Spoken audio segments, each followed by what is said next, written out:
So what does it mean to lock the screen?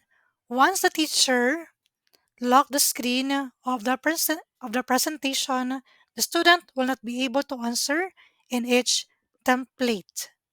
So for example, this one, I have locked the screen.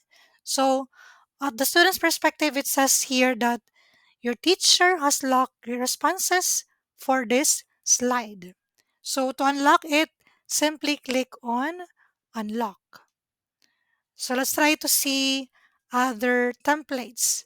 So for this, it says here, circle how you are feeling. So the student can select the color of her choice, then draw, circle, and the emoji of her choice. So for example, the student feels happy, so she will just circle this emoji.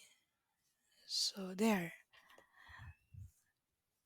Once now if your student is using a tablet or an iPad or a phone, she or he will just touch the screen and draw on his or her screen. Now for this, the students will be required to write their responses. So there is a question, what do you wonder about today's topic? So to answer this, the student will just simply click on answer question, then she or he will just type her answer, then click enter. For example, I wonder if this topic will help me to be a good person.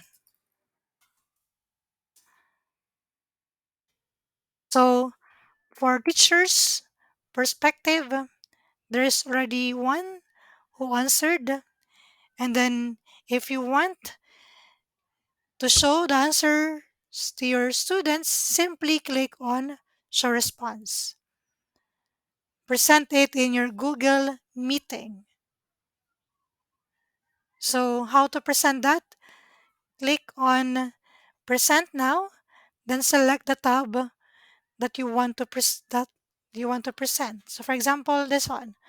However, if there are students who are not done with the question, you have to wait until everyone is finished, or at least most of them were able to give the response.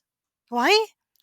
Because those who are not yet done will be able to see the answers of their classmates. So once again, make sure to wait for your students' responses before showing it to your meeting link.